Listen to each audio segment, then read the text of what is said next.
আমি এখন যেখানে দাঁড়িয়ে আছি আমার পিছনে সমুদ্রের যে অংশটা দেখছেন এটা আটলান্টিক মহাসাগরের একটা অংশ। আপনারা জানেন যে আমি আমাদের এই জাহাজ নিয়ে আমরা সবসময় আটলান্টিকে ট্রেড করি। আমরা ইউরোপ থেকে আমেরিকার দিকে যাই। তো এখন এই জাহাজে আমরা যে সমুদ্রের মাঝে এখন আছি, অনেকেই জানতে চান যে আমাদের জাহাজে আমরা কতজন মানুষ একসাথে থাকি।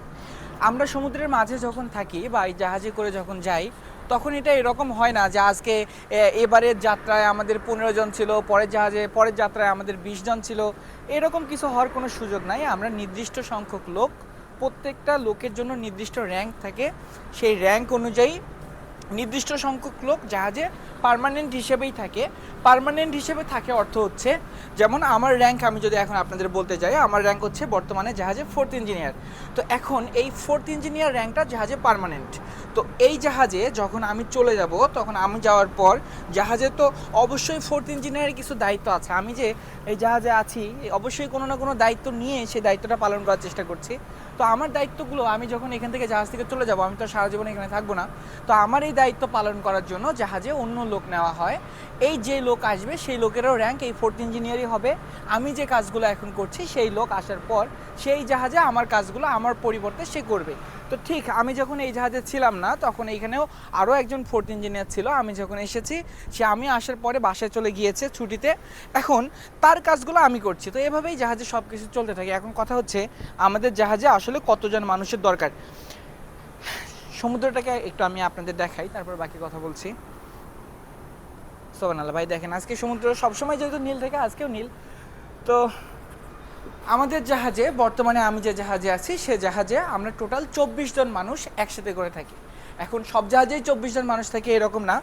এটা ডিপেন্ড করে জাহাজটার দৈর্ঘ্য কত বড়, আর জাহাজ ভালোভাবে পরিচালনার জন্য কোম্পানি থেকে কতজনকে নির্ধারণ করে রেখেছে, অথবা কোম্পানিতে এই আমরা যে জাহাজের আওতাভুক্ত, যে জাহাজ যে কোম্পানির আওতাভুক্ত, সেই কোম্পানি থেকে আমাদের কতজনকে জাহাজে জয়েন করার সুযোগ দিবেন, অথবা কতজন লোক কোম্পানি ডিসাইড করবে যে জাহাজটা চালার জন্য দরকার।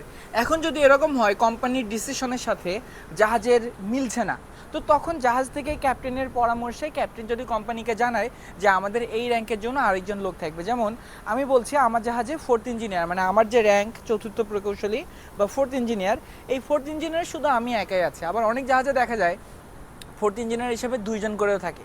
তো এখন যদি এই জাহাজে কখনো 4th ইঞ্জিনিয়ার হিসেবে 2 জনের দরকার হয়, মানে এই কাজগুলোর চাপ যদি অনেক বেশি হয়, যেটা আমি একের পক্ষে সামলানো খুব টাফ হয়ে যাবে, এরকম যদি পরিস্থিতি তৈরি হয়, তাহলে এই কোম্পানিতে ক্যাপ্টেনের পরামর্শে, ক্যাপ্টেন যদি অফিসে সঠিক তথ্য দিতে পারে, সঠিক যদি কারণ দেখানোর সুযোগ থাকে যে আসলে এই জাহাজে এই জন্যই আরও একজন লোক লাগবে, তাহলে কোম্পানির ডিসিশন নিয়ে এখানে 4th ইঞ্জিনিয়ার হিসেবে আরও একজনকেও পাঠিয়ে দিতে পারে। তো এখন আমরা যে 24 জন আছি, 24 জনই কি জাহাজে আলাদাভাবে থাকে এরকম হয়, একসাথেই থাকে? তো এখন ব্যাপারটা এরকম হয়, জাহাজে 2টা ডিপার্টমেন্ট আমি এর আগে আপনাদের বলেছি। একটা হচ্ছে নটিক্যাল ডিপার্টমেন্ট, আর এটাকে বলে ডেক ডিপার্টমেন্ট। নটিক্যাল ডেক কীরকম, একটাকে বলে মেরিন ইঞ্জিনিয়ার, আরেকটাকে বলে মেরিন অফিসার, বা মেরিন ইঞ্জিনিয়ারকে মেরিন ইঞ্জিনিয়ারিং অফিসারকে অফিসারও বলে, আবার মেরিন অফিসারকে মেরিন ডেক অফিসার বলে। তো এখন যেটা মেরিন অফিসার, তাদের কাজ হচ্ছে জাহাজ পরিচালনা করা। এই যে মালামালগুলো জাহাজে লোড করা হয়েছে, কন্টেনারগুলো কতগুলো লোড করা হবে, কন্টেনারগুলো কোন কোন দেশে ডিসচার্জ হবে, কন্টেনারগুলো ঠিকভাবে লোড করা হচ্ছে কি না, এই জিনিসগুলো। তারপর জাহাজ কোন রুটে চলছে, ঝড়ের সময় জাহাজ কিভাবে চললে, কত স্পিডে চললে, কোন জায়গা দিয়ে চললে আমরা সেফলি যেতে পারবো। তো এই ম্যানুভারিংয়ের যত কাজগুলো সব কিছু নির্ধারণ হয় জাহাজের মেরিন অফিসারদের দিয়ে, অথবা মেরিন ডেক অফিসারদের দিয়ে।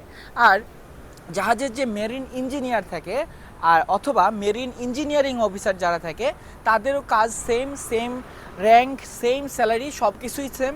তো ওই একটা র্যাঙ্কের জন্য 2 জন করে লোক থাকে। তো এখন ধরেন জাহাজের যে ক্যাপ্টেন, অনেক সময় ভাবা হয় ক্যাপ্টেন জাহাজের সবচেয়ে বড় র্যাঙ্ক, ক্যাপ্টেনের উপরে কিছু নাই।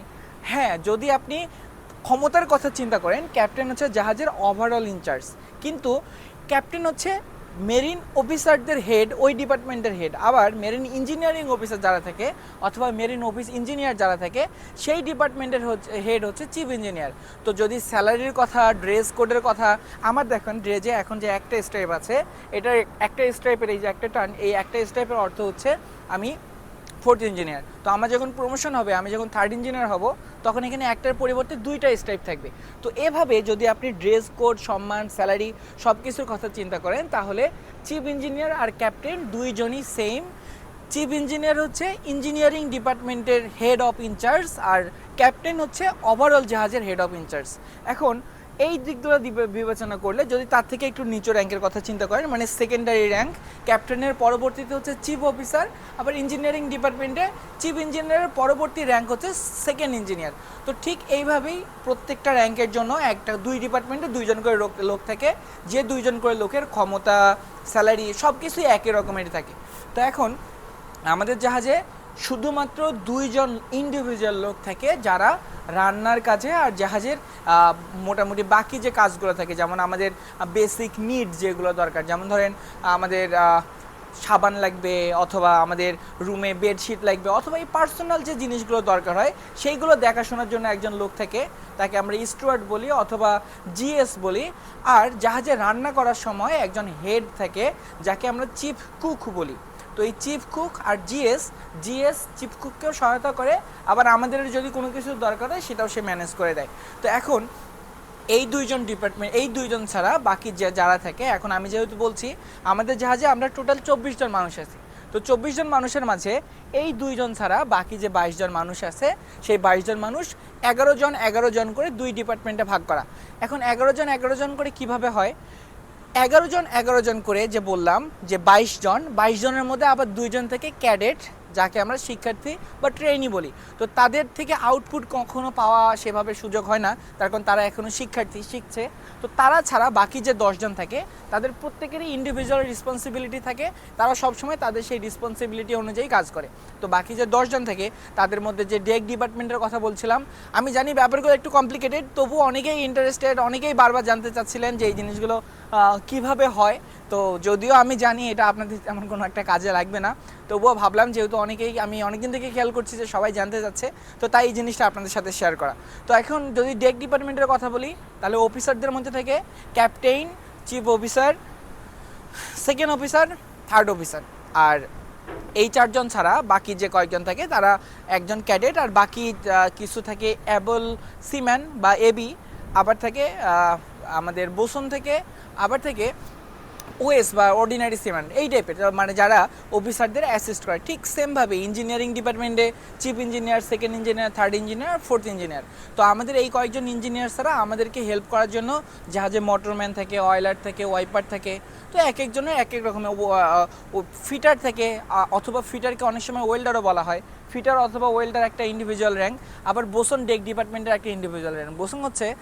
বোসন কাজে হচ্ছে বোসনের যে অফিসার ছাড়া জাহাজে বাকি যে ক্রু যারা থাকে, যারা অফিসারদের হেল্প করে অথবা জাহাজের বাকি কাজগুলো করে, তাদেরকে এই বোসন সবসময় গাইড করে যে কোন কাজটা কিভাবে করতে হবে। আর আমাদের ওয়েল্ডার অথবা ফিটার যে থাকে, জাহাজে কখনো যদি কোথাও ওয়েল্ডিংয়ের দরকার হয় অথবা কোনো কিছু ওয়েল্ডিং বা ওই ওয়ার্কশপে যে রকমের ওয়েল্ডিংয়ের কাজগুলো হয়, এরকমের কোনো কিছু যদি জাহাজে দরকার হয় তাহলে সেই কাজটা করে। তো আশা করছি ভিডিওটা অনেক বড় হয়ে গেল, আপনাদের ভালো লেগেছে। যারা এতক্ষণ পর্যন্ত আমার ভিডিওটা দেখছিলেন তাদেরকে অসংখ্য ধন্যবাদ। এতক্ষণ সাথে ছিলাম আমি হৃদয়। ফেসবুক, ইউটিউব, টিকটকে হৃদয় দ্য সেলর লিখে সার্চ করলে আপনারা আমার সমস্ত ভিডিও পেয়ে যাবেন। ভিডিওটি দেখার জন্য আবারও বলছি অনেক ধন্যবাদ। সবাই অনেক বেশি ভালো থাকবেন, আমার জন্য দোয়া করবেন। আসসালামু আলাইকুম।